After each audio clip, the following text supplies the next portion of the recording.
Le scandale de la prison irakienne d'Abu Ghraib.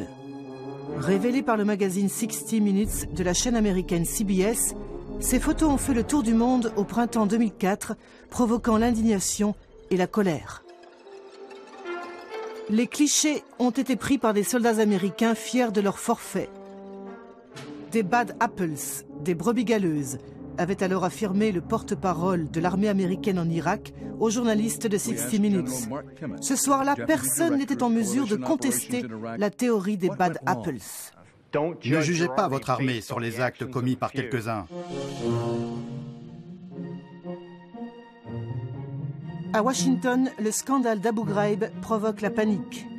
La commission militaire du Sénat organise en urgence une audition parlementaire. Le premier témoin à être entendu, c'est Donald Rumsfeld, secrétaire à la Défense. À l'époque, les républicains contrôlent tous les rouages de l'administration américaine et ils s'accrochent à la théorie des bad apples comme à une bouée de secours. Cette première audition, comme toutes celles qui suivront au cours des 4 prochaines années, est retransmise en direct par la chaîne parlementaire C-SPAN.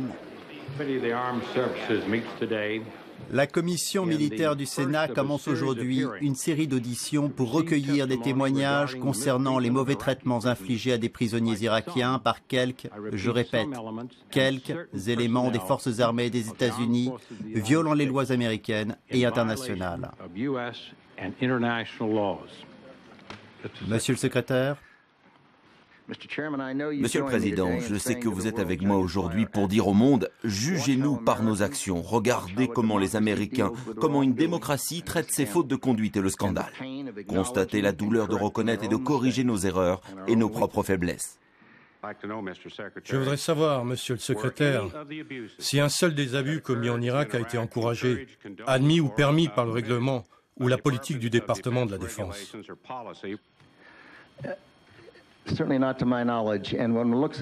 À ma connaissance, sûrement pas. Et lorsqu'on regarde ces sévices et leur cruauté, l'idée qu'il puisse y avoir un règlement qui permette, admette ou encourage ce genre de fait n'est tout simplement pas imaginable. I will faithfully execute the office of President of the United States. The duties of the office on which I am about to enter. Preserve, protect, and defend the Constitution of the United States. Preserve, protect, and defend the Constitution of the United States. So help me God. God bless you all, and God bless America.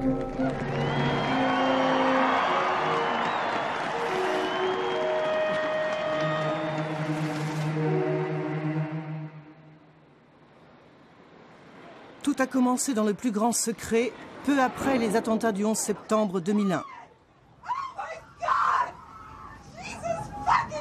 Ce jour-là, 4 avions de ligne sont détournés par des kamikazes de l'organisation terroriste Al-Qaïda, dirigée par l'extrémiste musulman Ben Laden. Provoquant plus de 3000 victimes, c'est le plus grand attentat terroriste jamais réalisé sur le territoire des États-Unis. J'étais l'assistant de la conseillère pour la sécurité nationale, Condoleezza Rice, et je me trouvais à la Maison-Blanche ce jour-là. Après que les avions ont touché le World Trade Center, j'ai été évacué avec Condoleezza Rice, le vice-président et quelques autres dans le bunker de la Maison-Blanche.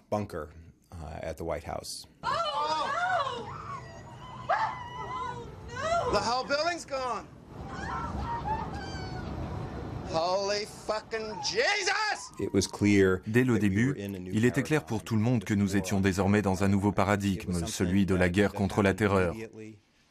Ce fut quelque chose d'immédiat. Le pays et le gouvernement ont instantanément adopté une attitude de guerre. The search is underway for those who are behind these evil acts, and we stand together to win the war against terrorism.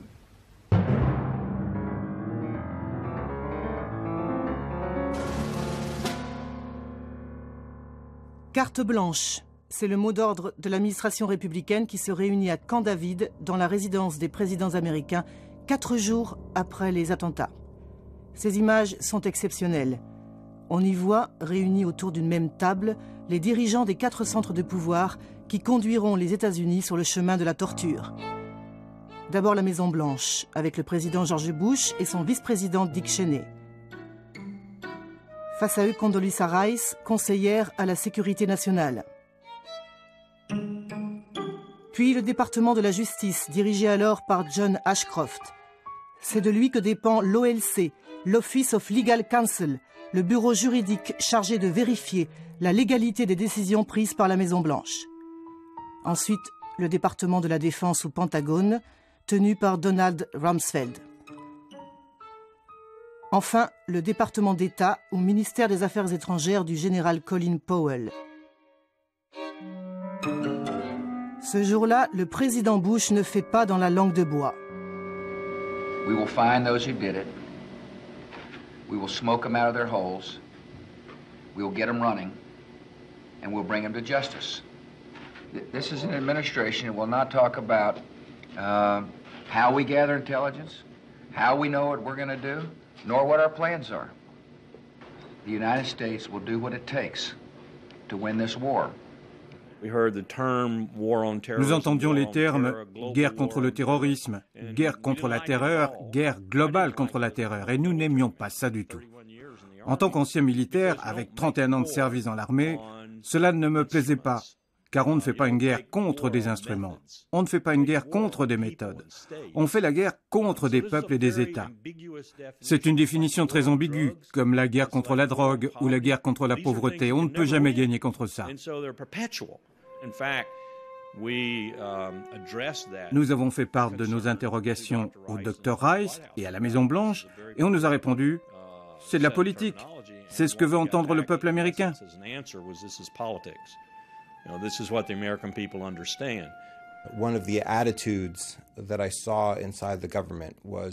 L'une des attitudes que j'ai constatées au sein du gouvernement, c'est que pour combattre cet ennemi terroriste, les États-Unis allaient devoir se salir les mains. Ils devraient alors avoir recours à des tactiques et des pratiques ou prendre des décisions que certains considéreraient comme non conformes à l'éthique, à la morale ou à la légalité, afin de vaincre cet ennemi terroriste.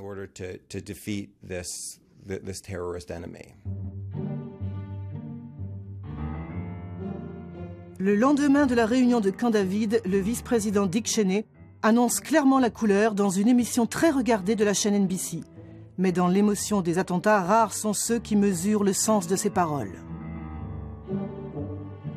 We also have to work sort of the dark side, if you will. We've got to spend time in the shadows in the intelligence world. It is a mean, nasty, dangerous, dirty business out there, and we have to operate in that arena. But we need to make certain that we have not tied the hands, if you will, of our intelligence communities in terms of accomplishing their mission. Finalement, on peut dire qu'il a été honnête. Il a annoncé au pays tout entier « Nous allons opérer dans le secret, nous allons mener une guerre secrète, et personne ne peut dire que le pays n'était pas au courant, puisqu'il l'a dit ouvertement. Le problème, c'est que personne n'a réagi. » Nous étions très vulnérables. Les Américains avaient peur. Comment est-ce arrivé ? Et voilà que le vice-président des États-Unis tire parti de cette inquiétude et exploite notre vulnérabilité en disant « Nous allons opérer dans les ténèbres. Nous aurons les personnes qui nous ont fait ça. » C'était le début de cette marche vers la guerre qui a exploité à fond notre vulnérabilité. Et le président de dire « Si vous n'êtes pas avec nous, vous êtes contre nous. » Tout le monde est tombé dans le piège. Je ne veux pas être contre eux. C'est la seule alternative qu'on a. Et à Washington, rares sont les élus qui ont osé questionner tout cela. Ils ont préféré donner leur feu vert à toutes les décisions qui ont suivi.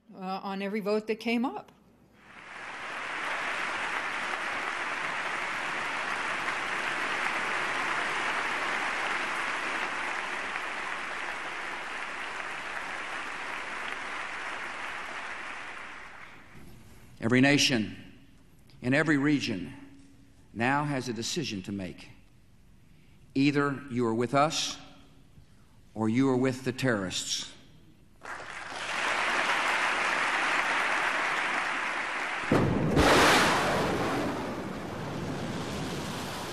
Deux semaines plus tard, les États-Unis et leurs alliés déclenchent la guerre contre le régime des talibans qui contrôle l'Afghanistan depuis 1995. Officiellement, l'objectif est de capturer Ben Laden et ses hommes qui ont installé des camps d'entraînement dans tout le pays. Le 13 novembre 2001, le régime des talibans est renversé. Tandis que les Afghans sortent lentement du cauchemar, des dizaines de barbus en armes et de suspects sont arrêtés. L'armée américaine et la CIA, les services secrets des États-Unis, sont en première ligne. La guerre contre la terreur ne fait que commencer. Vous devez tous le savoir, il y a un avant 11 septembre et un après 11 septembre. Depuis le 11 septembre, on ne prend plus de gants. Dès le début, il était clair que l'interrogatoire et la récolte de renseignements provenant des détenus étaient un élément capital. Comme la priorité du gouvernement était de prévenir de nouveaux attentats, tout le monde était convaincu que le seul moyen d'y parvenir, c'était pour ainsi dire, d'entrer dans la tête des membres d'Al-Qaïda et donc d'interroger les détenus. Or, depuis le début, on craignait que ce qu'on appelait les vieilles règles, c'est-à-dire les conventions de Genève ou nos lois pénales, que tous ces textes d'une autre époque constituent un obstacle aux interrogatoires. D'où la conviction qu'il ne fallait plus prendre de gants. Signé en 1949 et adopté aujourd'hui par 194 États, les 4 conventions de Genève constituent la pierre angulaire du droit humanitaire international. La 3e convention concerne les prisonniers de guerre, c'est-à-dire les combattants capturés sur le champ de bataille. Le statut de prisonnier de guerre n'est pas automatique. Pour l'obtenir, le combattant doit posséder un signe distinctif, porter ses armes ouvertement et se conformer aux lois de la guerre. En contrepartie, il reçoit certains privilèges, comme le droit de communiquer avec sa famille ou de recevoir des colis. L'article 17 précise que chaque prisonnier de guerre ne sera tenu de déclarer que ses noms, prénoms, grades et sa date de naissance. En d'autres termes, un prisonnier de guerre ne peut être interrogé à des fins de renseignement. Enfin, les 4 conventions de Genève comprennent le même article 3, qui interdit les traitements cruels, tortures et supplices, quel que soit le statut des prisonniers. En 1996, le Congrès américain a voté le War Crimes Act, la loi sur les crimes de guerre, qui sanctionne par la prison à vie ou la peine de mort toute violation grave des conventions de Genève, et notamment de l'article 3. Après le 11 septembre, l'administration Bush s'emploie à se débarrasser des conventions de Genève. L'opération secrète est dirigée par le vice-président Dick Cheney, pour qui l'unique arme de la guerre contre la terreur est le renseignement. Il est clair qu'il y a une personne qui a joué un rôle central dans l'introduction de cette nouvelle politique de mauvais traitement des prisonniers, et cette personne, c'est Dick Cheney, le vice-président des États-Unis. Dès que j'ai commencé à travailler sur ce sujet, j'ai parlé avec des officiers de la communauté du renseignement. Ils m'ont dit qu'au cours des 6 semaines qui ont suivi le 11 septembre, le vice-président Cheney a passé quelques jours à Langley, dans les quartiers généraux de la CIA. Il insistait pour qu'ils utilisent des techniques d'interrogatoire dures et sales. Le vice-président Cheney était particulièrement impressionné par les techniques utilisées par le gouvernement égyptien pour démanteler l'organisation des Frères musulmans. Il pensait que ces techniques avaient été extrêmement efficaces et que les États-Unis devraient suivre l'exemple du gouvernement Moubarak en Égypte. Je ne pense pas que Dick Cheney rendra des comptes un jour pour ce qu'il a fait, excepté à son créateur. Mais j'espère que Dick rencontrera le diable après sa mort, parce que le diable sera un bon ami pour Dick. Pour couvrir la Maison-Blanche, Dick Cheney s'appuie sur des juristes républicains ultra-conservateurs. Lors des auditions qui suivront le scandale d'Abu Ghraib, c'est à eux que les parlementaires demanderont des comptes. Dick Cheney et George Bush ne seront jamais inquiétés, car ils sont protégés par une immunité que le Congrès a toujours refusé de lever. Et c'est bien là toute la limite des auditions parlementaires à l'américaine. Il ne s'agit pas d'une enquête criminelle, mais d'un exercice de démocratie bien encadré où l'on se contente d'interroger certains acteurs et des experts sans que cela n'entraîne de conséquences. Aujourd'hui, nous entamons la 3e audition sur le rôle des juristes de l'administration dans le développement de méthodes d'interrogatoire qui ont soulevé des critiques ici aux États-Unis et ailleurs dans le monde. Cette politique a été maintenue secrète et cachée aux membres du Congrès et au peuple américain au nom de privilèges assortis d'une interdiction stricte de divulguer, même partiellement, des documents confidentiels. Pourquoi? C'est inacceptable. Aujourd'hui, nous sommes en présence de deux architectes de cette politique. Si les témoins veulent bien se lever, prêter serment.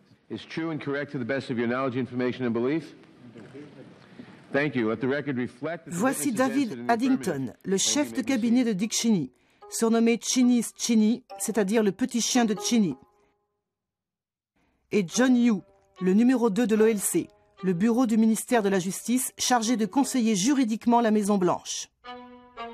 Monsieur Addington, le professeur Yo a déclaré que dans certaines circonstances, il est approprié et légal de torturer l'enfant d'un détenu pour obtenir du renseignement. Êtes-vous d'accord avec cela? Je ne suis ni pour ni contre, Monsieur le Président. Je n'ai pas à me prononcer là-dessus. Je ne suis pas ici pour donner des avis juridiques à votre commission. Vous disposez de vos propres avocats pour vous fournir ces conseils juridiques. Est-ce que le président peut ordonner qu'un suspect soit enterré vivant? Monsieur le Président, je ne crois pas avoir déjà... Je demande votre avis. Émis l'avis que le président pourrait ordonner qu'on enterre quelqu'un vivant. Parmi les exécutants, il y a aussi Jim Haynes, le chef juridique du Pentagone et l'homme à tout faire de Donald Rumsfeld.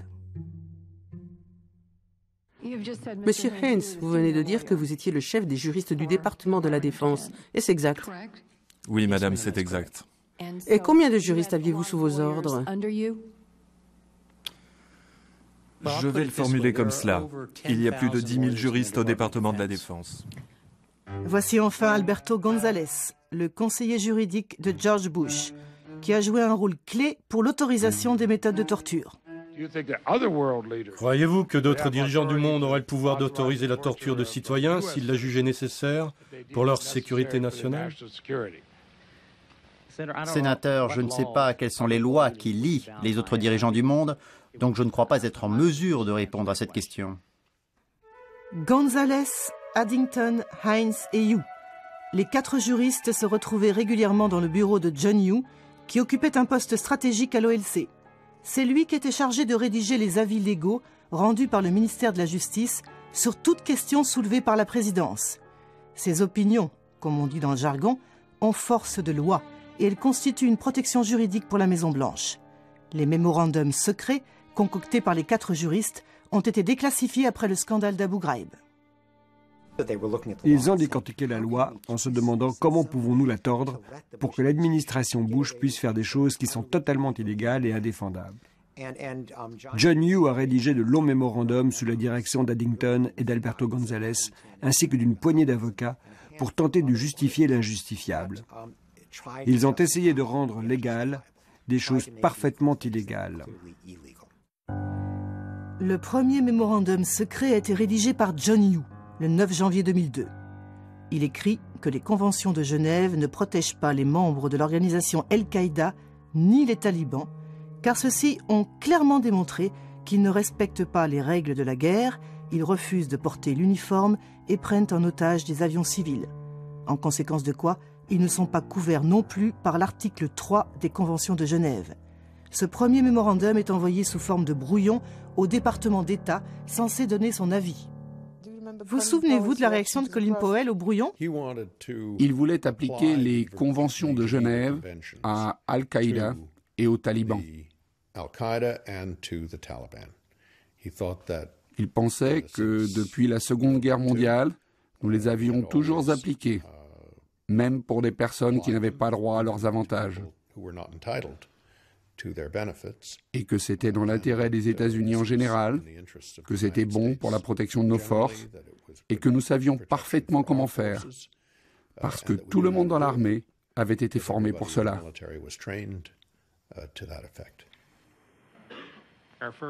Notre premier témoin est John Hudson, le doyen et président de l'école de droit de Franklin Pierce de Concord, dans le New Hampshire, qui fut aussi vice-amiral. Doyen Hudson, vous avez la parole. Merci, Monsieur le Président. Les conventions de Genève ont protégé les troupes américaines de dommages pendant des années. Ce sont nos troupes qui en profitent. À l'origine, les concepteurs américains des conventions les ont considérées comme une manière de protéger les troupes des États-Unis contre l'ennemi, et pas l'ennemi contre les troupes des États-Unis. Si nous commençons à pinailler et à dire « les conventions s'appliquent à celui-ci, mais pas à celui-là, dans ce pays, mais pas dans celui-là », alors les troupes américaines sont subitement en danger. Parce que si nous avons la capacité de faire ce genre de distinction, n'importe quel dictateur sans scrupules fera la même chose, ce qui finira par se retourner contre les troupes américaines. C'était aussi l'avis de Colin Powell. Oui, c'est un chic type. Lui et moi sommes d'accord.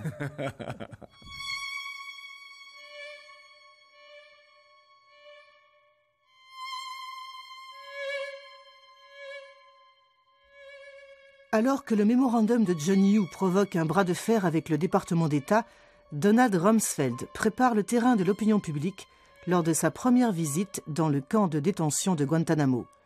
Les premiers prisonniers sont arrivés 11 jours plus tôt. C'est eux que vise le mémo de l'OLC. Rumsfeld sait que l'abrogation des conventions de Genève peut provoquer un tollé. La tactique consiste donc à dire les choses à moitié pour faire tomber progressivement le tabou. The Al-Qaeda is not a country.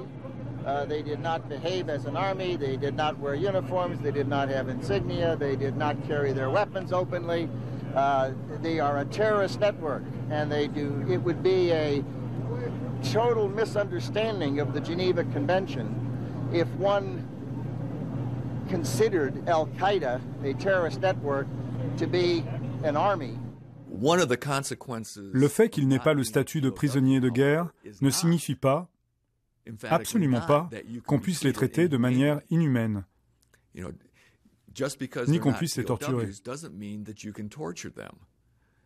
Les conventions de Genève sont très claires là-dessus. Justifier la torture, c'était bien le but de la manœuvre bureaucratique. Pour preuve, le mémorandum adressé le 25 janvier 2002 par Alberto González au président Bush. S'appuyant sur les arguments de John Yoo, il écrit « Ce nouveau paradigme rend obsolètes les limitations strictes imposées par les conventions de Genève sur l'interrogatoire des prisonniers. » Puis vient cette phrase qui a fait couler beaucoup d'encre. Le fait de décider que les conventions de Genève ne s'appliquent pas réduit considérablement la menace d'une poursuite judiciaire dans le cadre de la loi contre les crimes de guerre. Peut-être que nous aurions dû être plus vigilants et nous demander pourquoi il disait cela. Est-ce que ça veut dire que dès le début de la guerre contre le terrorisme, les dirigeants de la Maison-Blanche étaient préoccupés par d'éventuelles poursuites judiciaires? Apparemment, oui. C'est l'un des tout premiers mémorandums. D'après ce qu'ils écrivent, ils savent donc très tôt qu'ils vont certainement recourir à des techniques qui peuvent être considérées comme des crimes de guerre.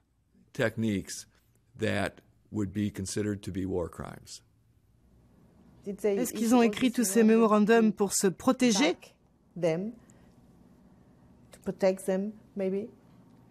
Je pense qu'ils les voyaient comme une forme d'assurance légale. Ils savaient qu'ils nageaient dans des eaux inconnues et voulaient avoir une sorte de protection.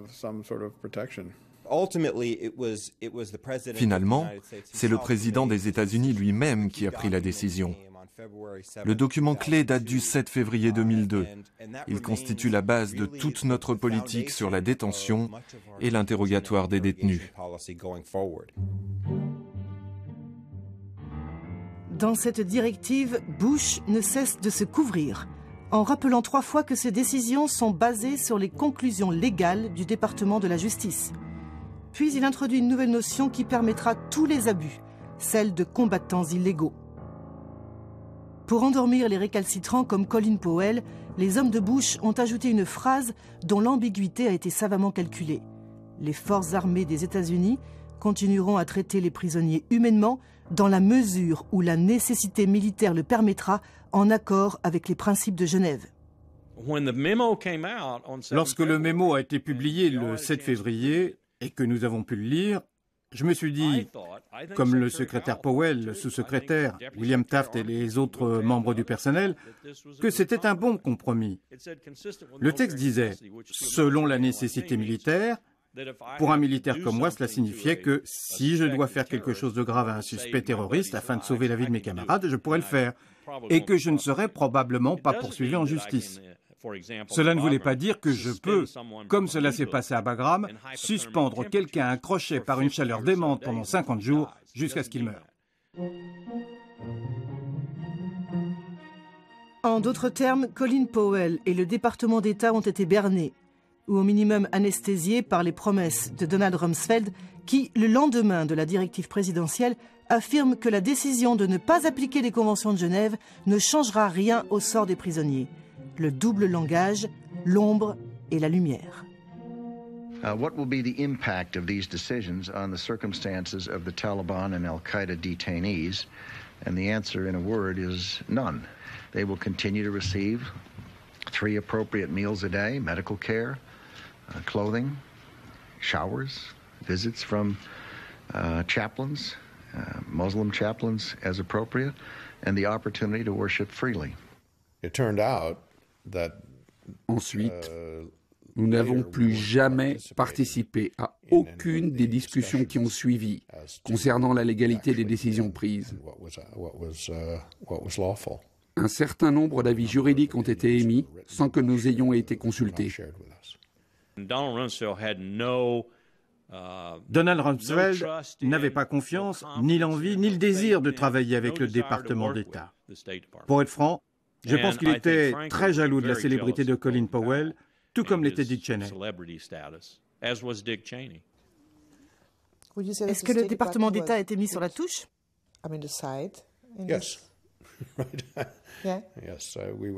Oui, nous avons été exclus de toutes les discussions postérieures à février 2002.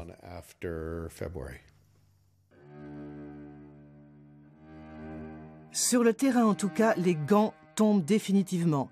Le 28 mars 2002, Abu Zubaydah, un lieutenant de Ben Laden, chargé du recrutement, est arrêté au Pakistan.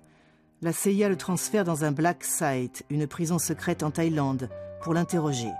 Zubaydah fait partie des ghost detainees, des prisonniers fantômes, détenus par la CIA dans le cadre d'un programme éminemment secret baptisé Extraordinary Rendition. Son existence a été dévoilée récemment. Next, a hearing on the policy known as extraordinary rendition. Well, thank you. L'une des initiatives qui a suscité beaucoup d'inquiétudes, et tout particulièrement en Europe, c'est la pratique de l'administration Bush dite des restitutions extraordinaires. Pour ceux d'entre vous qui ne sont pas familiers avec ce concept, il s'agit de la procédure par laquelle des fonctionnaires du gouvernement des États-Unis capturent des individus suspectés d'entretenir des liens avec Al-Qaïda ou d'autres organisations terroristes pour les transférer vers des pays tiers, tels que la Syrie ou l'Égypte, où, d'après des rapports, ils ont subi des actes de cruauté ou de torture. Certains médias ont appelé cette procédure le programme de torture par procuration. Dr Scheuer, est-ce que je prononce bien votre nom? Scheuer. Il a travaillé au sein de la CIA de 1982 à 2004 et il a passé 19 de ces années à diriger des actions clandestines. Dr Scheuer. Monsieur le Président, le programme des renditions de la CIA a vu le jour à la fin de l'été 1995. Je l'ai créé puis je l'ai dirigé contre des chefs d'Al-Qaïda et d'autres islamistes sunnites d'août 95 à juin 99. La CIA a averti le président que le département d'État américain avait identifié les pays où les combattants capturés étaient livrés comme des pays qui violent les droits de l'homme. Beaucoup de gens croient que le programme des renditions a vu le jour sous M. Bush en 2001. Mais en fait, il a débuté en août 1995 sous M. Clinton. Et sous M. Clinton, tous ceux qui se faisaient capturer étaient envoyés dans un pays tiers et n'étaient pas détenus par les Américains. Après le 11 septembre et sous le président Bush, les membres d'Al-Qaïda capturés ont été placés sous le contrôle des États-Unis. Les objectifs du programme demeurent les mêmes, à une différence près. M. Bush a demandé que ce soit des agents américains qui interrogent les combattants détenus d'Al-Qaïda. Lorsque vous avez capturé des individus en Europe ou ailleurs qu'en Afghanistan ou qu'en Irak et que vous les avez emprisonnés ou transférés vers un pays tiers, aviez-vous l'autorisation légale pour le faire ? Monsieur, un petit bureaucrate comme moi ne peut pas envoyer un prisonnier dans un autre pays sans le consentement du pouvoir exécutif. À la CIA, on ne peut pas aller aux toilettes sans l'autorisation d'un avocat. Chaque opération du programme des Renditions est examinée par des juristes qui représentent la CIA, le ministère de la Justice et la Maison-Blanche. Aucune opération n'est entreprise sans que les avocats n'aient donné leur consentement et aucune méthode d'interrogatoire n'est utilisée avant que les juristes ne l'approuvent. Apparemment, tout a commencé avec la détention de M. Zubeida. Et c'est là que la CIA a demandé une directive officielle. Tout à fait. Ladies and gentlemen, the President of the United States.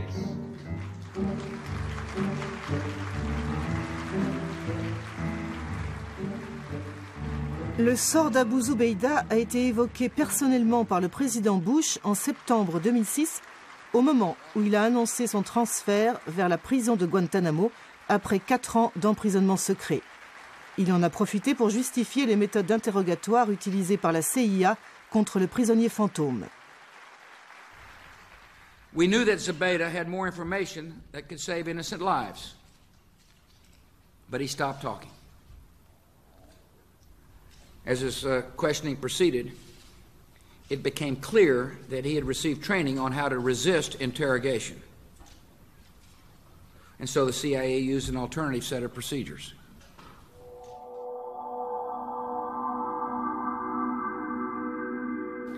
I cannot describe the specific methods used. I think you understand why. If I did, it would help the terrorists learn how to resist questioning and to keep information from us that we need to prevent new attacks on our country. But I can say the procedures were tough, and they were safe, and lawful, and necessary. On sait aujourd'hui qu'Abu Zubeida a subi le supplice dit de la baignoire, en anglais waterboarding, et qu'il fut le premier d'une liste dont on ne connaît pas encore tous les noms. Est-ce que vous considérez la technique de la baignoire comme de la torture ? Pas du tout. Elle a été autorisée par le président et par la communauté juridique américaine. S'il s'agissait de torture, ce serait interdit par la loi et nous ne le ferions pas. C'est un pur non-sens. Le waterboarding est considéré comme de la torture depuis l'Inquisition. C'est de la torture. En tant que citoyen et soldat, je suis horrifié par le bricolage des juristes. C'est de la torture, clairement de la torture. Le waterboarding est-il de la torture ? Avant le 11 septembre, cette question eût été inconcevable aux États-Unis. Elle a pourtant été ouvertement débattue au moment de la nomination de Michael McKessie à la tête du département de la justice fin 2007. Le waterboarding est-il constitutionnel ? Je ne sais pas ce que recouvre cette technique. Si le waterboarding est de la torture est anticonstitutionnelle. Vous ne savez pas si c'est de la torture. C'est de la torture ou ça n'en est pas ? Vous devriez avoir un avis. Le waterboarding est une technique qui consiste à coucher quelqu'un par la force, à recouvrir son visage d'un tissu, puis à mettre de l'eau sur le tissu pour simuler une noyade. Est-ce que c'est constitutionnel ?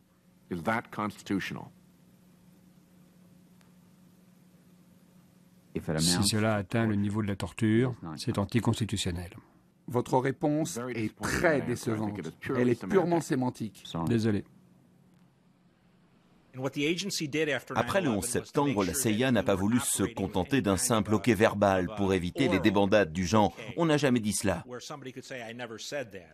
L'agence a insisté pour que ses officiers soient protégés par un papier stipulant ce que nous étions censés faire, ce que nous étions autorisés à faire et ce que nous n'étions pas autorisés à faire. La CIA a exigé tout cela.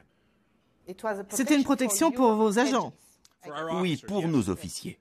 Nous voulions éviter ce qui se produit toujours avec les politiciens, c'est-à-dire de jeter le blâme sur quelqu'un d'autre. Une fois le papier signé, tout le monde est dans le même bateau. Le papier dont parle Michael Scheuer est un mémorandum secret de l'OLC daté du 1er août 2002 est signé officiellement par Jay Bybee, le chef de John Yoo.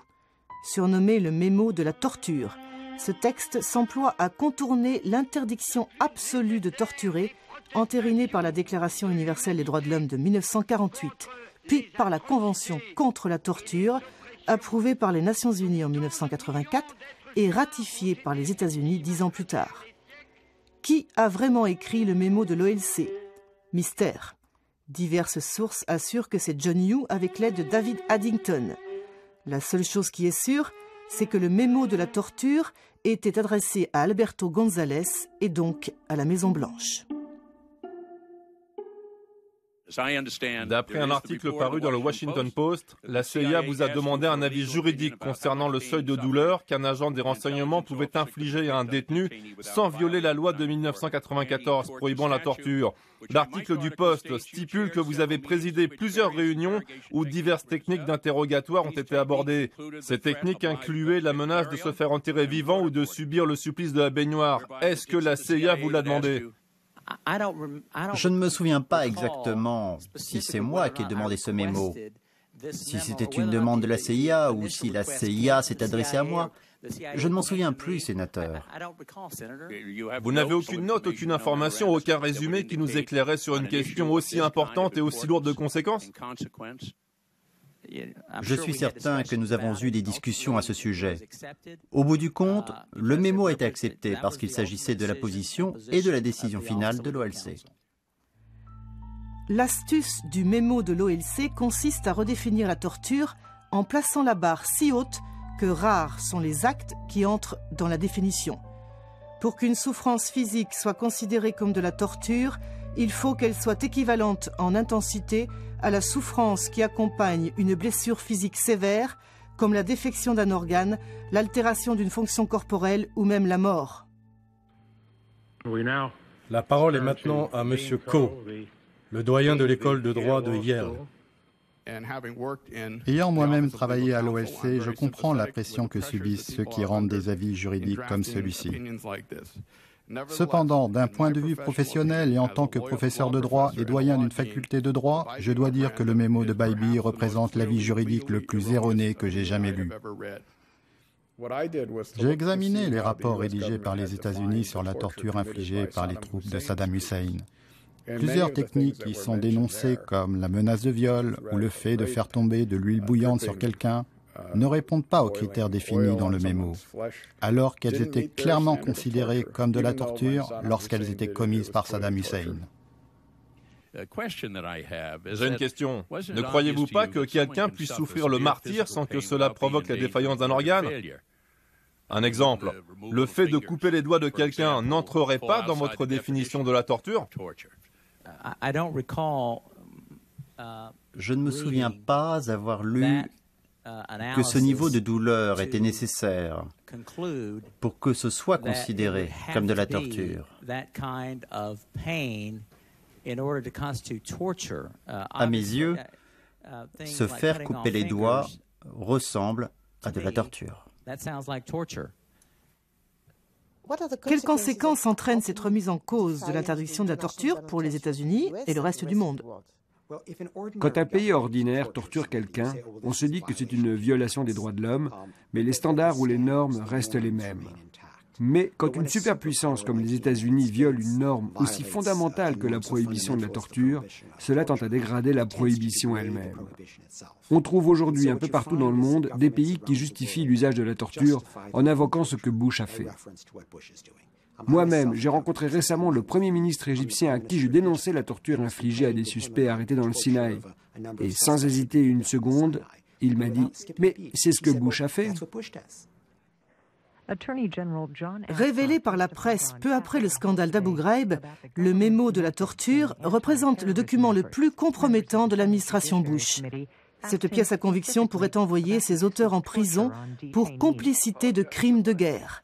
Voilà pourquoi John Ashcroft, le ministre de la Justice dont dépend l'OLC, a tout fait pour cacher son existence au Congrès jusqu'au bout. Il y a 3 mémorandums du département de la justice. L'un du 9 janvier 2002 signé par John Yoo, le deuxième d'août 2002 signé par Bybee et le troisième de mars 2003 pour le groupe de travail interagences. Allez-vous fournir ces mémorandums à notre commission? Non, je ne le ferai pas. Je refuse de révéler ces mémos parce que je pense qu'il est essentiel pour la branche exécutive que le président ait la possibilité d'obtenir de son ministre de la Justice un avis confidentiel. Franchement, c'est du mépris pour le Congrès. Vous devez nous expliquer quel privilège vous invoquez pour refuser ce que nous vous demandons. À moins que ce soit un privilège du président, mais rien ne le prouve. Je pense que la Commission ne devrait pas se laisser faire. Est-ce que ces mémorandums sont classifiés?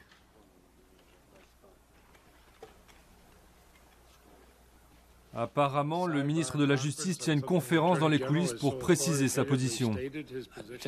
Je suis en train de demander un conseil qui restera confidentiel.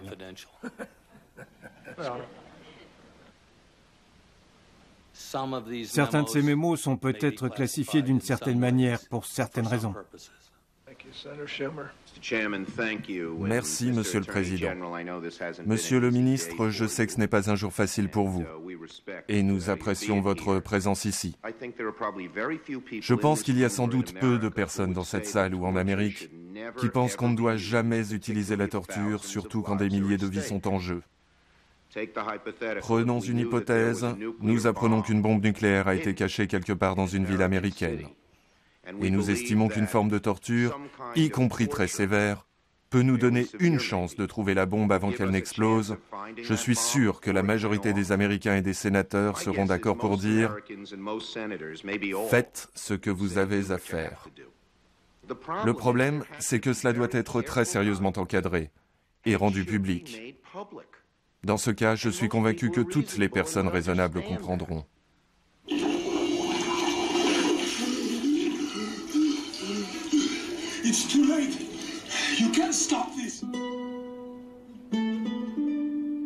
L'argument développé par le représentant démocrate pour justifier la légalisation au coup par coup de la torture a été publiquement débattu aux États-Unis. Son nom, le scénario de la bombe à retardement.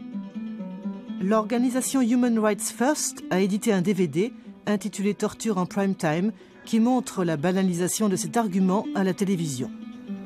Le modèle de cet argument, c'est un programme de télévision appelé 24 heures en français, qui est diffusé depuis 7 ans.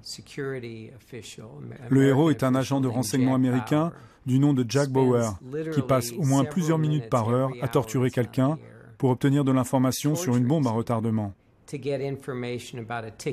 C'est la même histoire chaque semaine, dans chaque épisode.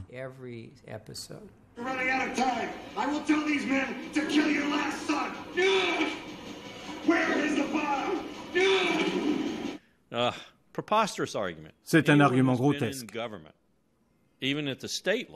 Tout le monde sait, au sein du gouvernement, qu'il n'y aura jamais ce scénario parfait, où on pourra obtenir le bon renseignement exactement au bon moment. C'est impossible. Ça n'arrive qu'à Jack Bauer dans 24 heures ou à Hollywood. Depuis, à chaque fois qu'on allume son poste, on tombe sur un programme où quelqu'un est torturé. Cela a un impact considérable sur les gens. Cela entretient la peur et surtout, cela a permis aux politiques de donner une légitimité aux décisions prises.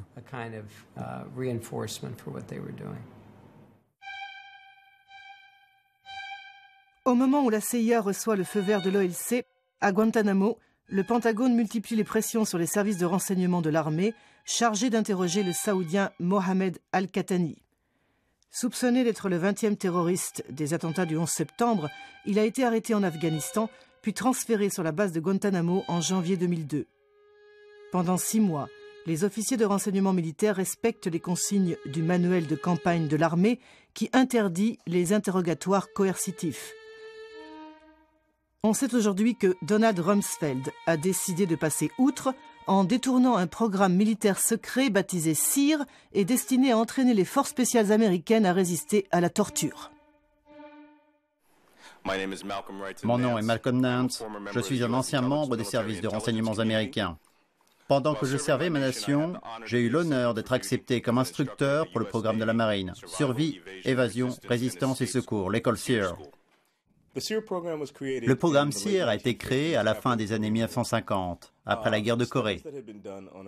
Les études faites sur les prisonniers de guerre américains ont montré que pendant la Seconde Guerre mondiale, et surtout en Corée, les prisonniers de guerre mouraient en grand nombre. Ces études ont démontré que c'était à cause des techniques utilisées. Il a été décidé de créer un programme qui permette aux membres de l'armée américaine d'avoir certains outils pour résister à une éventuelle captivité. Nous entraînons notre personnel afin qu'il puisse survivre dans le pire environnement qui soit, à savoir celui d'un ennemi qui ne respecte absolument pas les droits de l'homme ni les conventions de Genève. Le programme le plus vigoureux auquel j'ai participé était le programme des Rangers de l'armée américaine. Nous avons été parachutés dans la jungle le soir. Et pendant que j'étais en train de rouler mon parachute et de le ranger dans mon sac, j'ai été capturé. J'ai été enfermé un jour et une nuit dans un espace dans lequel je ne pouvais être qu'en position fétale. C'est long. Et je vous assure que c'est très dur de rester dans cette position pendant une journée. Je ne pouvais pas bouger, je ne pouvais même pas tourner la tête. Ensuite, on m'a soumis à un interrogatoire. J'étais assis sur une petite chaise avec une grosse lampe comme ça, allumée et braquée sur mon visage. J'étais torse nu, puis on a commencé à être agressif avec moi. L'un des officiers m'a giflé si violemment qu'il m'a cassé une dent. Nous enseignons à nos étudiants que la torture est utilisée par des services de renseignement militaires ou civils qui ont recours à des moyens illégaux pour obtenir du renseignement. Nous leur présentons la torture comme un échec complet de la part de l'ennemi. Et nous les soumettons aux techniques utilisées partout dans le monde, comme le supplice de la baignoire, les coups, les positions de stress, la privation de sommeil, l'arrachage des ongles ou les chocs électriques. C'est conseillé et contrôlé par des psychologues et des médecins, etc. Leur rôle est de s'assurer qu'une école aussi agressive que l'école des Rangers, par exemple, ne blesse personne. Le rôle des psychologues de SEER est très important. Ce sont eux qui vérifient que les étudiants sont en bonne santé mentale et leur apprennent à le rester en captivité. Si quelqu'un m'avait dit « Ok, nous allons maintenant torturer des gens de la même manière que les tortionnaires nous ont torturés », j'aurais dit 1. que c'est un crime, 2. que c'est inefficace, et 3. que c'est la chose la plus anti-américaine que l'on puisse faire. La révélation de l'existence du programme SEER et de son détournement pour torturer des prisonniers a provoqué un vif émoi aux États-Unis. Pourtant, lors de l'audition parlementaire, seuls les seconds couteaux ont été cités à témoigner et pas Donald Rumsfeld, leur chef à tous. L'audition d'aujourd'hui va explorer comment les techniques d'entraînement à la résistance du programme SEER ont été inversées par des responsables du département de la Défense pour être utilisées de manière offensive contre des détenus. Je commencerai par vous, Monsieur Schifrin.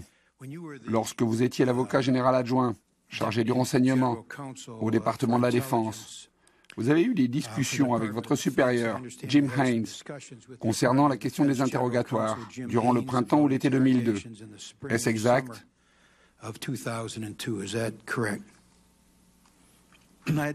J'ai effectivement discuté avec Jim Haynes pour savoir où on pourrait trouver, au sein du département de la Défense, une expertise sur la manière de conduire des interrogatoires. Le département de la Défense ne s'était pas occupé de cette question, au moins depuis la guerre du Vietnam. Ce souci était-il dû à des frustrations venant du manque de renseignements récoltés? C'est le sentiment que j'ai eu, pas seulement à cette occasion, mais lors de précédentes réunions auxquelles j'ai assisté dans notre bureau, et où il y eut des conversations sur le progrès ou le manque de progrès dans l'exploitation des détenus.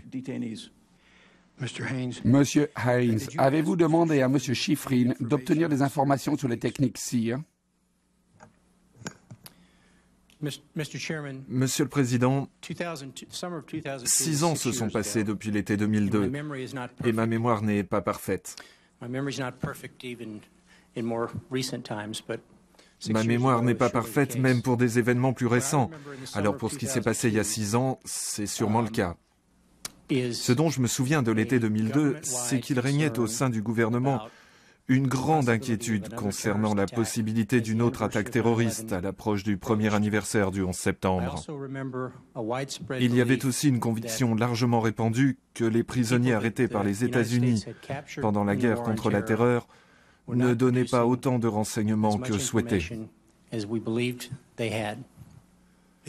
ne vous souvenez pas avoir fait cette demande? Je ne m'en souviens pas vraiment, mais si je l'ai fait, c'est sûrement à Richard que je me suis adressé. Colonel Baumgartner, dans votre déposition, vous dites qu'en juillet 2002, M. Schifrin vous a appelé et vous a demandé des informations sur l'utilisation de pression physique durant l'entraînement de SERE. C'est bien ce que dit votre déposition? Oui, monsieur. En réponse, vous avez envoyé à M. Schifrin une liste de pression physique, incluant des positions de stress, la privation sensorielle, le waterboarding. Vous lui avez transmis une note du Dr Ogrisek traitant des effets psychologiques de cet entraînement. Est-ce exact? Oui, monsieur. Est-ce que les techniques dont nous parlons sont efficaces? De quel point de vue? Pour obtenir du renseignement? Je ne suis pas un agent de renseignement, monsieur. Je ne sais pas. Mais je sais que ces techniques sont efficaces dans notre programme d'entraînement pour apprendre à nos étudiants la façon de résister à quelqu'un qui veut leur soutirer des renseignements. C'est à ça qu'elles servent.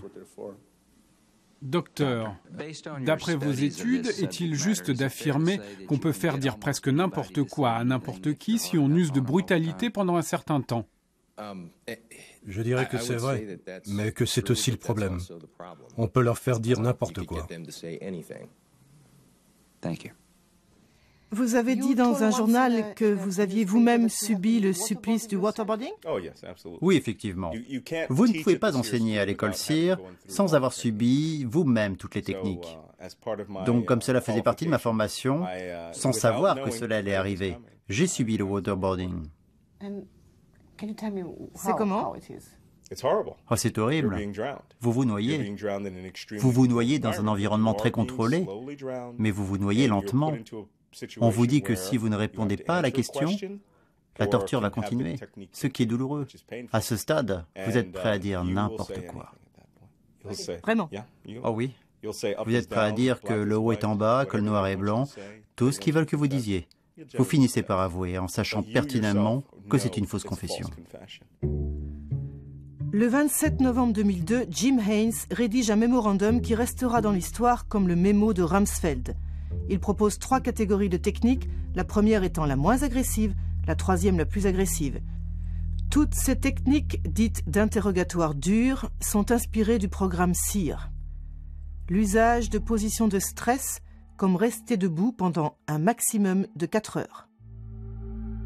L'enlèvement des vêtements. L'exploitation des phobies des prisonniers, comme la peur des chiens pour provoquer le stress. Dans la catégorie 3, le bras droit de Rumsfeld suggère l'usage d'une serviette humide et de l'eau qui ruisselle pour induire l'illusion de la suffocation.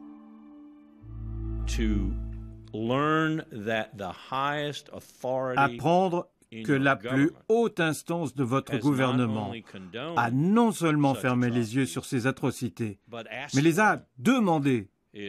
C'est nouveau pour moi. Et sincèrement, cela me fait honte d'être un citoyen américain gouverné par George Bush. Sénateur Graham? Le waterboarding faisait partie de la catégorie 3, n'est-ce pas? Il me semble que c'était présenté comme un linge dégoulinant d'eau. Je n'ai jamais vraiment compris en quoi consistait cette technique. Vous pensez que cette technique est légale? À y bien réfléchir aujourd'hui, je pense en fait que c'est illégal. À l'époque, je ne sais pas. Aujourd'hui, la loi est très claire. Le 2 décembre 2002, Donald Rumsfeld signe le mémorandum de Haynes en guise d'approbation. Sous sa signature, il rajoute un commentaire manuscrit. « Je reste debout 8 à 10 heures par jour. pourquoi la position debout est-elle limitée à 4 heures seulement? Quel impact peut avoir ce genre de remarques sur le personnel militaire qui le lit? Sénateur, lorsque j'ai vu cette note pour la première fois, j'ai été choqué qu'un tel commentaire puisse figurer sur un document de cette nature. À ce moment-là, j'ai pensé que même si c'était une blague, et on sait que c'est le genre du secrétaire Rumsfeld, cela pouvait être interprété comme un signe d'approbation pour agir au-delà des limites de ce document. Qu'avez-vous ressenti quand vous avez lu les techniques autorisées par le département de la Défense? J'étais horrifié, mais j'ai aussi cru que c'était une erreur. Il ne m'est même pas venu à l'esprit que l'autorisation de ces techniques pouvait être un acte délibéré. Je ne l'ai même pas imaginé. Je pensais que Jim Haynes, le responsable juridique qui avait envoyé ce mémorandum au secrétaire Rumsfeld et le secrétaire Rumsfeld lui-même, n'avaient pas évalué les conséquences de ces techniques d'interrogatoire, tout simplement parce qu'ils étaient surchargés de travail. Mais j'étais convaincu que dès lors que je leur ferais part de mes remarques, le document serait retiré et la situation serait corrigée. Vous le pensiez vraiment? Oui, absolument. Et que pensez-vous aujourd'hui? Eh bien, que ce n'était pas une erreur. C'était une erreur dans le sens où c'était une mauvaise décision à différents niveaux. Mais cette décision a été prise en toute connaissance de cause. Si j'ai bien compris, dès que vous avez vu les techniques d'interrogatoire proposées, vous avez ressenti le besoin de parler et vous l'avez fait. Qu'avez-vous fait ensuite? J'ai immédiatement apporté le mémo à M. Haynes et je lui ai dit qu'il y avait un souci. Je suis allé voir Jim. Je l'ai rencontré environ 1 heure après avoir lu le mémorandum. Je lui ai expliqué pourquoi je pensais que ce mémorandum était une erreur et comment il pouvait conduire à l'utilisation de la torture et pourquoi l'utilisation de quelque traitement que ce soit qui pourrait être considéré comme cruel et dégradant serait un désastre pour le pays, que ce soit du point de vue de la sécurité intérieure ou de la politique étrangère.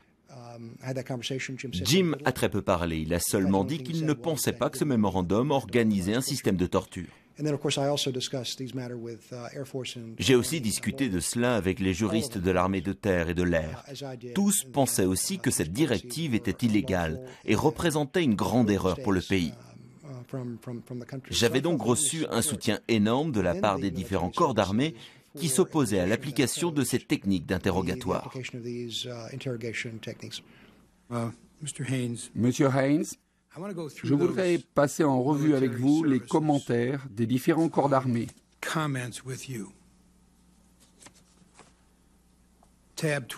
Prenez la pièce 12, datée du 7 novembre 2002. C'est un mémorandum de l'armée de terre. Par exemple, paragraphe 2, il est écrit « L'armée de terre soulève de manière significative des problèmes légaux et pratiques en ce qui concerne presque toutes les techniques de la catégorie 2 et toutes celles de la catégorie 3. Étiez-vous au courant du désaccord de l'armée au sujet de ces techniques ? Je ne me souviens pas d'avoir vu ce mémorandum à l'époque, et je ne me rappelle pas d'objection de ce type. Saviez-vous que l'armée de l'air avait les mêmes inquiétudes à propos de ces techniques ? Je ne me souviens pas non plus de ce mémorandum.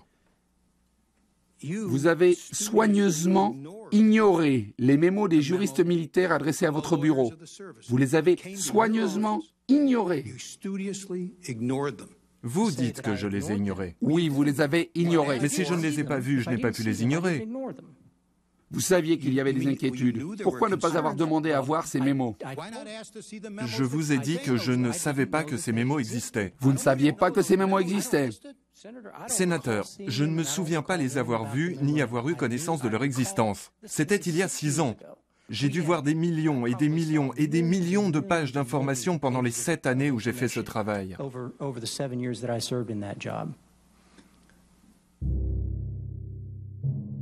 D'après un document déclassifié du Pentagone, les officiers des services de renseignement ont été formés aux techniques d'interrogatoire dures dès septembre 2002. L'entraînement a été encadré par des psychologues du programme SEER.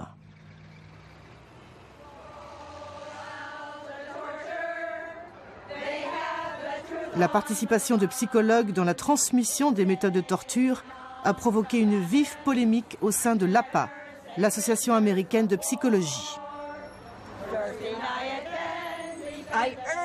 Je demande instamment aux membres de l'APA de dire clairement aux dirigeants de notre organisation et au monde, la mission des psychologues est plus importante que de simplement obéir aux ordres. Les psychologues ne doivent pas participer au programme de torture du gouvernement américain.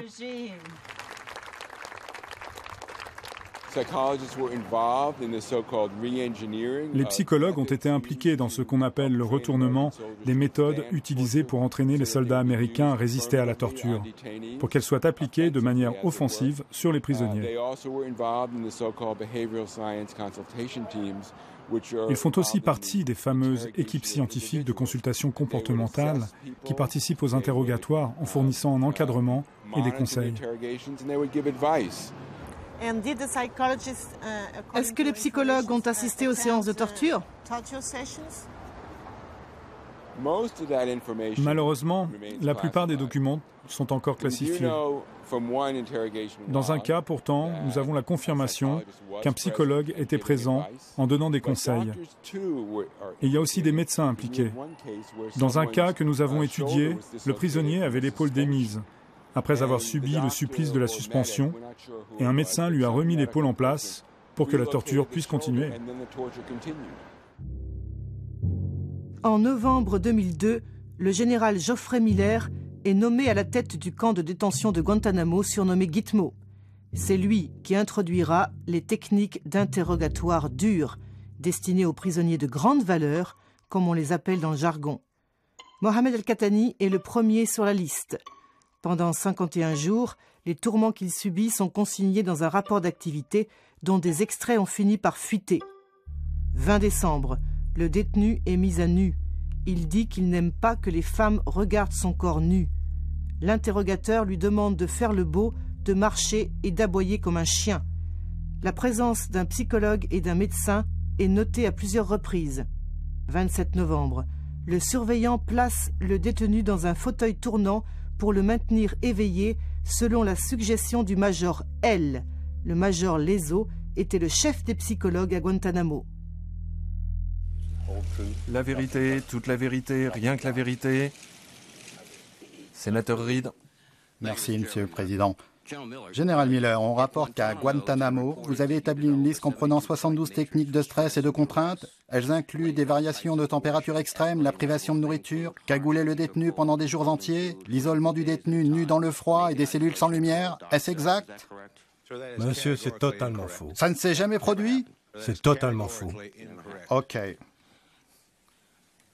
Pouvez-vous aussi nous confirmer que chacun, indépendamment de son statut à Guantanamo ou ailleurs, à votre connaissance, a droit à être traité humainement? Oui, sénateur. Chaque combattant ennemi détenu à Guantanamo est traité de façon humaine. Le calvaire subi par les prisonniers de Gitmo déclenche une vive polémique. D'un côté, les services d'intelligence militaire ou la CIA, obsédés par le renseignement, et de l'autre, les services judiciaires comme le FBI, la police fédérale, qui travaillent dans l'optique d'un éventuel procès. Ces agents s'opposent à la torture d'un point de vue moral, mais aussi parce qu'ils savent que tout soupçon de torture entraînera l'annulation des procédures.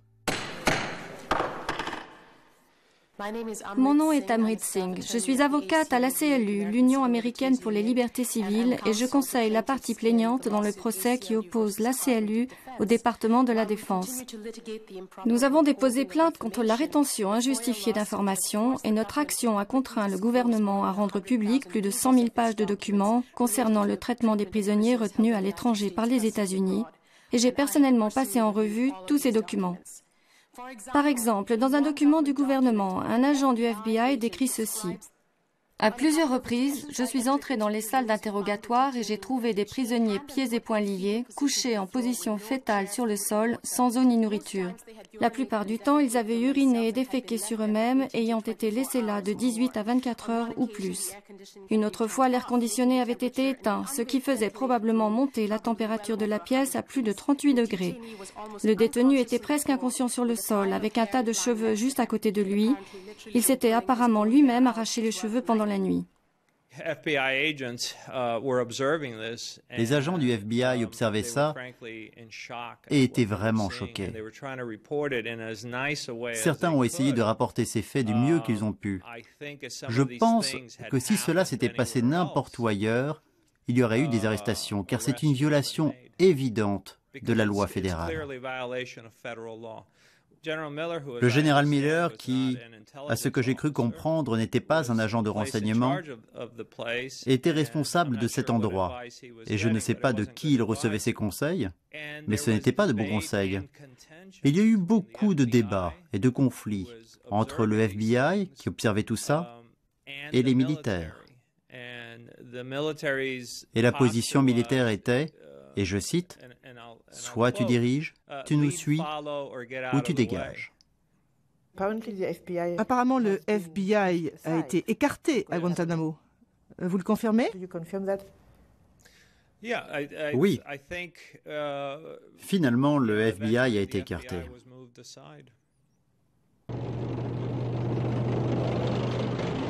Le 20 mars 2003, les États-Unis envahissent l'Irak au motif que le régime de Saddam Hussein abrite des armes de destruction massive.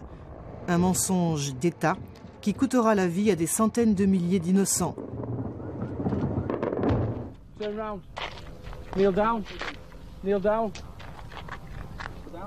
L'objectif officiel est de traquer Saddam Hussein et ses plus proches collaborateurs.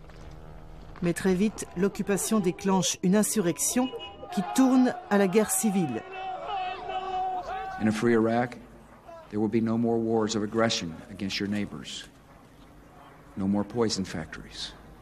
No more executions of dissidents. No more torture chambers and rape rooms. En Irak, les opérations militaires sont dirigées par le général Ricardo Sanchez, dont dépend notamment la 205e brigade du colonel Thomas Pappas. Celle-ci regroupe les MI, les officiers de l'intelligence militaire, chargés de la récolte du renseignement et donc des interrogatoires. Comment décririez-vous l'ambiance qui régnait dans la communauté du renseignement lorsque vous êtes arrivé en Irak? Très agressif. Nous voulions obtenir des réponses. Certains voulaient carrément se venger. On nous avait dit que Saddam était impliqué dans les attentats du 11 septembre et que les Irakiens étaient des ennemis. On ressentait donc de la colère et un esprit de vengeance au sein de l'armée et de la communauté du renseignement.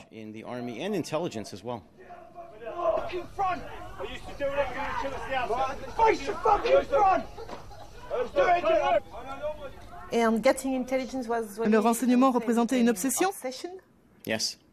Oui, tout à fait. C'est grâce au renseignement qu'on perd ou qu'on gagne une guerre. Et en Irak, c'était plus important que jamais. Le problème, c'est que tout le monde peut être un ennemi. Il n'y a pas de ligne de front ni d'uniforme. Ce n'est pas facile pour les soldats de sortir tous les jours et de voir des citoyens normaux, des Irakiens, des personnes âgées, des jeunes, des enfants, des hommes et des femmes qui rient, qui jouent, qui vous saluent, vous serrent la main et peuvent à tout moment vous tirer dessus. Nous avions beaucoup de pression pour obtenir à tout prix le renseignement dont nous avions besoin pour mener à bien nos opérations. Et cela aurait été mal vu, très négligent de ma part, si je n'avais pas tout mis en œuvre pour obtenir ces renseignements, afin de pouvoir accomplir notre mission. Du général Sanchez dépend aussi la 800e brigade militaire dirigée par le général Janis Karpinski, chargé de l'intendance et de la sécurité des 17 prisons irakiennes dont Abu Ghraib. C'est elle qui commande les MP, la police militaire, c'est-à-dire les gardiens de prison. Tout d'abord, il y a eu ce raid ou cette opération majeure à Mossoul. Et ils ont commencé à emmener à Abu Ghraib des prisonniers qui portaient des badges sur lesquels était écrit « détenus de sécurité ». C'est un terme que nous n'avions jamais utilisé dans nos opérations militaires ou de détention. Du jour au lendemain, ils emmenaient 30, puis 50 prisonniers par jour. Plus le nombre de détenus augmentait, plus les interrogateurs de l'intelligence militaire faisaient des heures supplémentaires, mais ils n'obtenaient aucun renseignement d'importance de ces détenus de sécurité. Tout homme de 14 à 70 ans pouvait être raflé et emmené dans un centre d'interrogatoire. Mon équipe les interrogeait, et même si j'estimais qu'ils étaient innocents, ils n'étaient pas relâchés parfois pendant des jours ou des semaines dans l'attente d'un nouvel interrogatoire. La plupart étaient totalement innocents. Ils avaient seulement été au mauvais endroit et au mauvais moment. Et ils ne relâchaient personne? Non, personne. Pourquoi? Parce qu'ils avaient peur de libérer le prochain Oussama Ben Laden ou de libérer quelqu'un qui détenait de l'information qu'ils n'avaient pu obtenir. Ils perdaient confiance en leur propre capacité d'obtenir des renseignements pertinents. À l'été 2003, nous avons demandé une directive et un entraînement supplémentaire parce que nous savions que nous avions des difficultés en Irak concernant les opérations de détention et les interrogatoires. Finalement, on nous a dit que la seule expertise qui existait, c'était celle de Guantanamo, où avaient été développées des procédures d'interrogatoire. C'est comme ça que le général Miller est venu en Irak. Oui, il faisait partie de ma demande d'aide. Un document du général Miller, aujourd'hui déclassifié, confirme qu'il a effectué une visite en Irak du 31 août au 9 septembre 2003. Il y dirigea une équipe de personnel expérimenté dans l'interrogatoire stratégique dans le but d'exploiter rapidement les détenus pour obtenir du renseignement utile. Le général Miller a dit que son plan était de gitmoiser les opérations à Abu Ghraib. Il a dit « Je ferai d'Abu Ghraib le centre d'interrogatoire de l'Irak ». Sans sourciller, le général Miller a dit « Je pense que vous traitez trop bien les prisonniers. Vous devriez les traiter comme des chiens afin qu'ils comprennent qui est le chef. »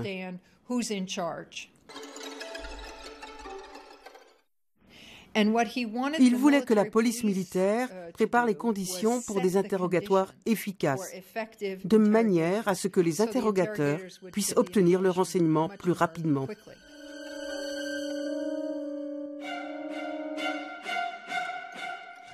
Général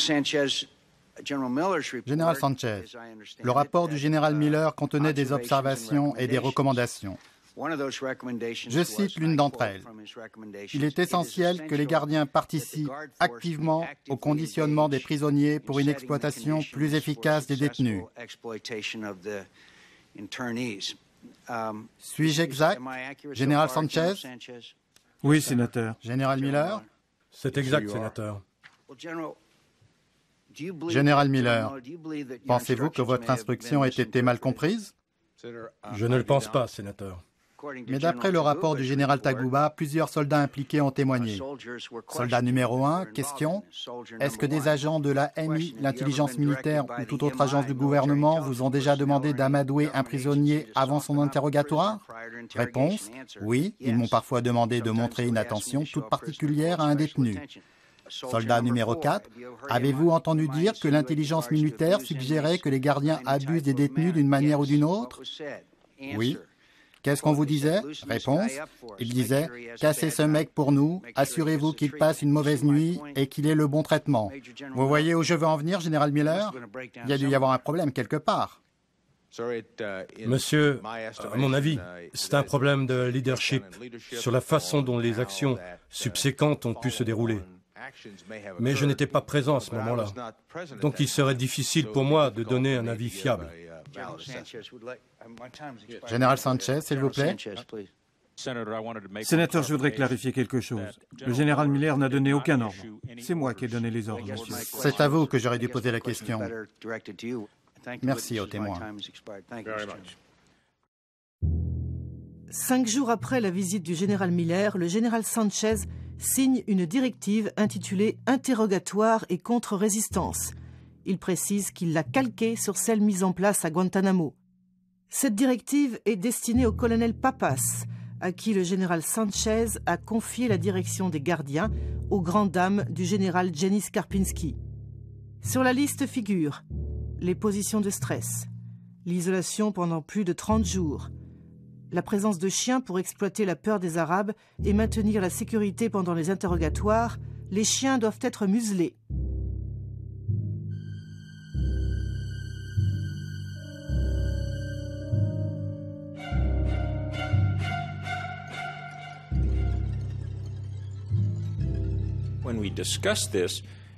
Lorsque nous avons discuté de ça, il était très clair que si des chiens étaient utilisés à Abu Ghraib, ils devraient être muselés et sous contrôle. Mais ils ne seraient pas utilisés pendant les interrogatoires, ni pour intimider les prisonniers. Pourtant, votre mémorandum, c'est une directive pour les interrogatoires. Oui. Vous écrivez pour induire de la peur. Non, ce n'est pas ce que je dis. Ah, mais moi j'ai le mémorandum et il dit pour induire de la peur chez les prisonniers. Oui. Mais bon, les chiens étaient autorisés par Rumsfeld et à Guantanamo. Franchement, général Sanchez, ne pensez-vous pas que vous avez été embarqué sur une pente glissante sans le savoir? Je ne sais pas, mais il est évident, rétrospectivement, que nous avons commis des abus. Comment pourrais-je dire le contraire? C'est évident.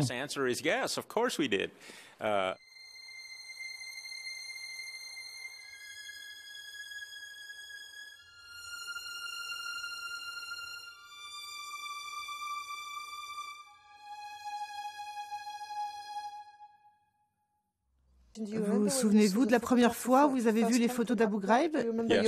Comment avez-vous réagi? C'était un sentiment d'horreur, de répulsion absolue.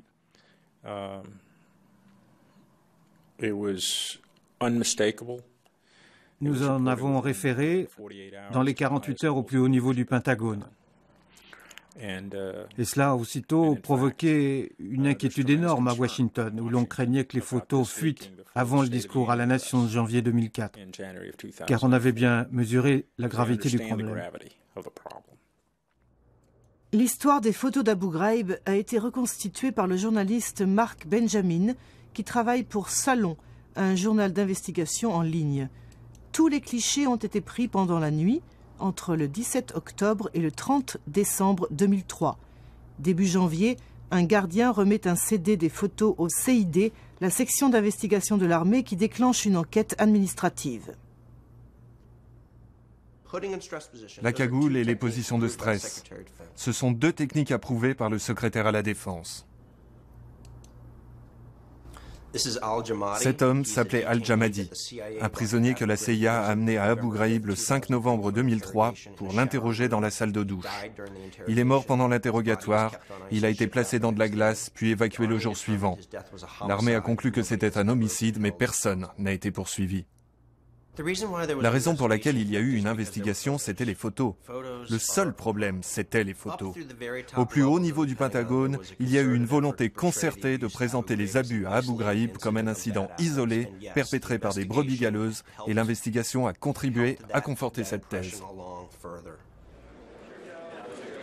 Pour désamorcer un possible scandale au cas où les photos seraient rendues publiques, une enquête est confiée au général Taguba, à la demande du général Sanchez le 19 janvier 2004. Sa mission est clairement délimitée. Enquêter sur la conduite de la 800e brigade militaire, c'est-à-dire sur la brigade du général Janis Karpinski.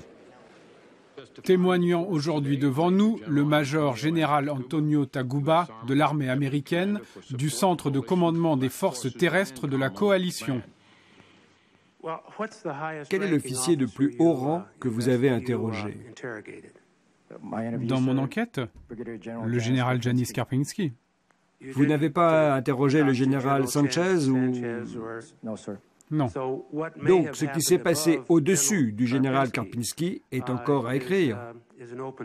Tout reste à faire. Personne ne sait ce qui a pu se produire ou ne pas se produire au-dessus de ce niveau. Le général Taguba a dit lui-même qu'il n'avait pas pu aller très loin. On lui a imposé des limites. Il a dit qu'il était dans un carcan et qu'il n'avait pas pu enquêter au-delà d'un certain niveau. Il ne pouvait pas atteindre la hiérarchie. Il ne pouvait que regarder vers le bas. Ils ont trouvé en moi le parfait bouc émissaire. Finalement, cette enquête et la première audition qui a suivi le scandale d'Abu Ghraib, c'était un peu du cinéma. Tout à fait. Tout a été calculé et emballé dans un joli paquet qui a permis au président de désigner les coupables comme quelques brebis galeuses qui ont perdu la tête pendant les permanences de nuit.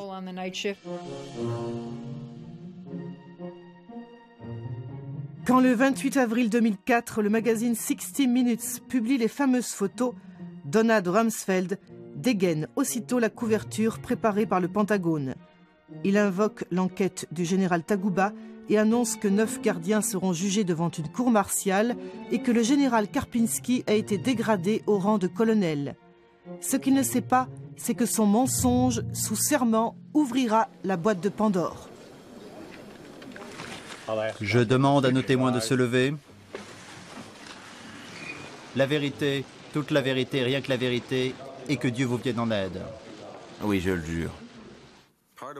Conformément à nos convictions, nous allons démontrer que lorsque le scandale et des dysfonctionnements se produisent, ils ne sont pas cachés, mais au contraire exposés, enquêtés, et que les responsables sont conduits devant la justice.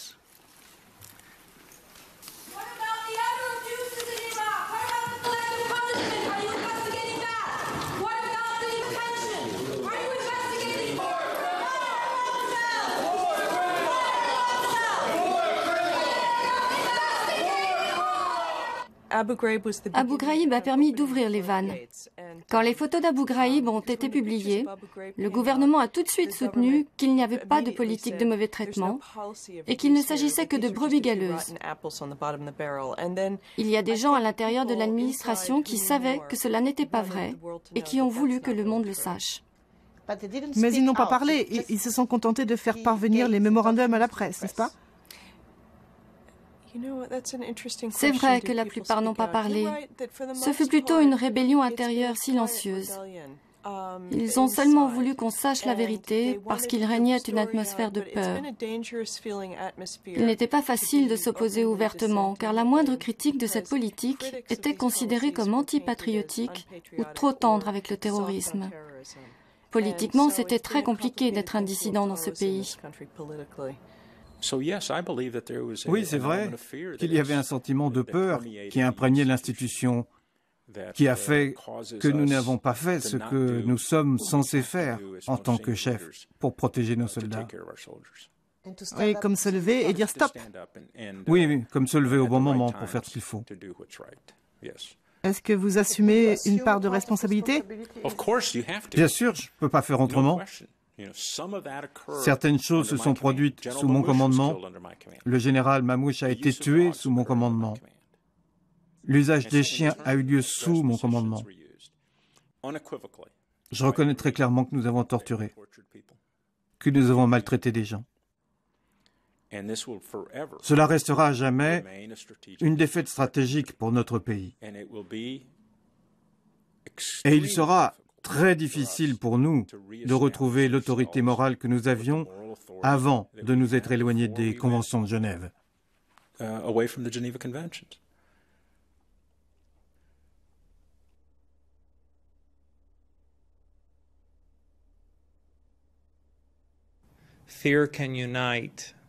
La peur unit, mais elle peut unir d'une très mauvaise manière. Et le meilleur exemple, c'est l'histoire des nazis. La peur des juifs, la peur des gitans, la peur de tout. Ça peut rapprocher les gens d'une manière très laide. C'est très douloureux en tant que citoyen américain. Je voyage beaucoup outre-mer et j'entends ce que les gens pensent de nous maintenant. Et c'est très douloureux.